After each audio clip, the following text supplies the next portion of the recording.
Всех приветствую себя на канале. Давайте сегодня посмотрим расклад для представителей восточного знака зодиака обезьяна на год зеленого деревянного дракона. Вот такой сегодня с нами дракон вместе.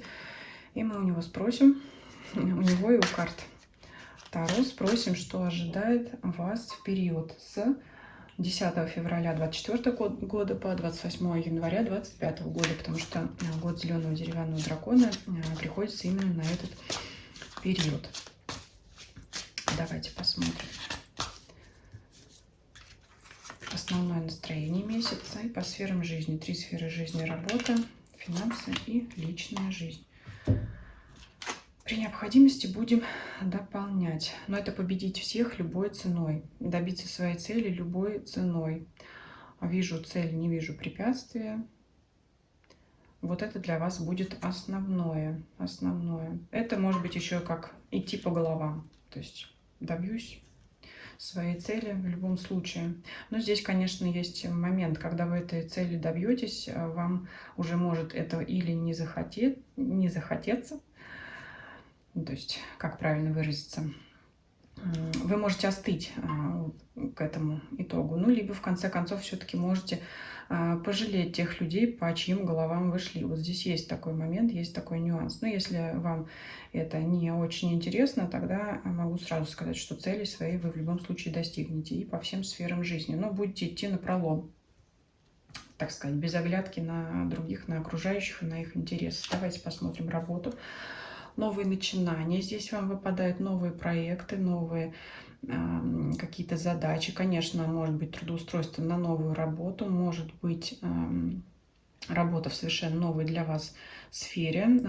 Захотите где-то попробовать себя, свои силы в новой сфере. И могу еще так добавить, вот если вы знаете, что у вас, например, работа состоит из каких-то конкретных отдельных проектов, целей, задач, вы можете вот, если знаете, что в компании, например, собираются разрабатывать какой-то там, я не знаю, новый проект, вот этот стартап, как сейчас говорят, вы можете буквально вырвать вот его из рук, да, по пятерке мечей себе, да, чтобы именно вам досталось вот это самое вкусненькое, сладенькое, чтобы вы этим занимались. Перспективное самое, выхватить себе вот этот кусок лакомый, урвать себе, чтобы и работать вам было интересно, потому что по карте Шута это, конечно, все новое, интересное, увлекательное, неизведанное.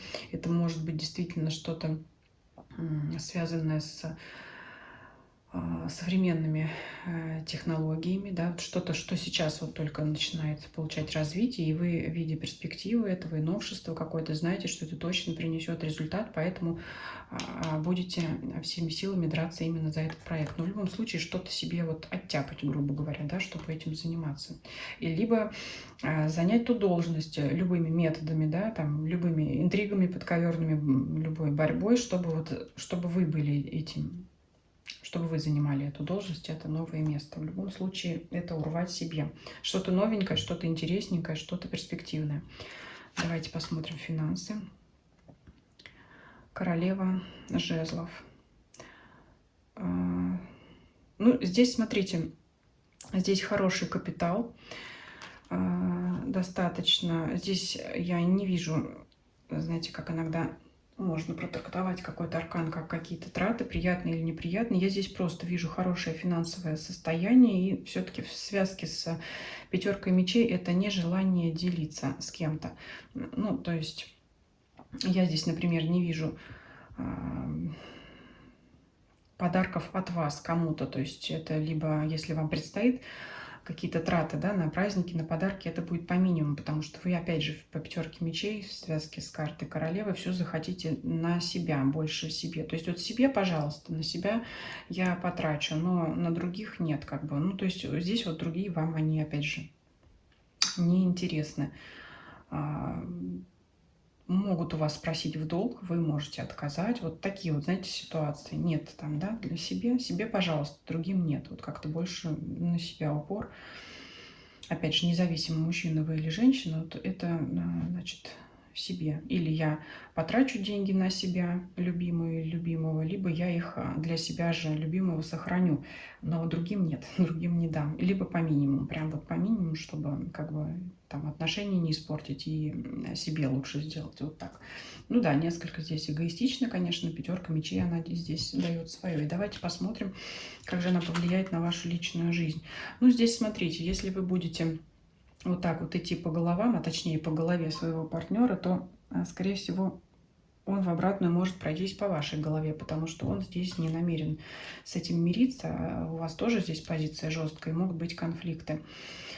Это, конечно, для тех, кто в паре, поэтому смягчайте, если не хотите вступать в конфликты, в ссоры и в какие-то раздоры, и, не дай бог, разрыв, то здесь совет вам, конечно, смягчаться.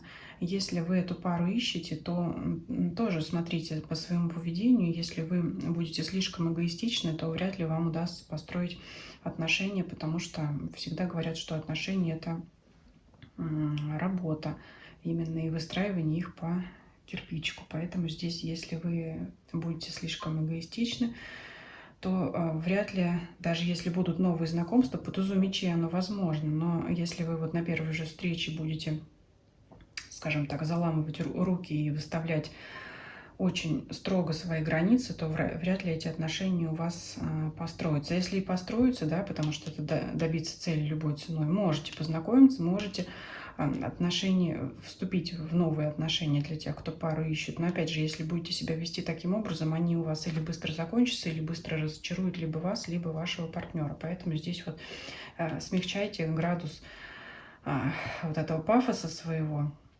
серьезности какой-то такой. Вот здесь такой совет. Пишите свое мнение в комментариях, что вы думаете. Также рекомендую вам сравнить данный расклад со знаками зодиака на 24 год. Ссылки ставлю на них под видео.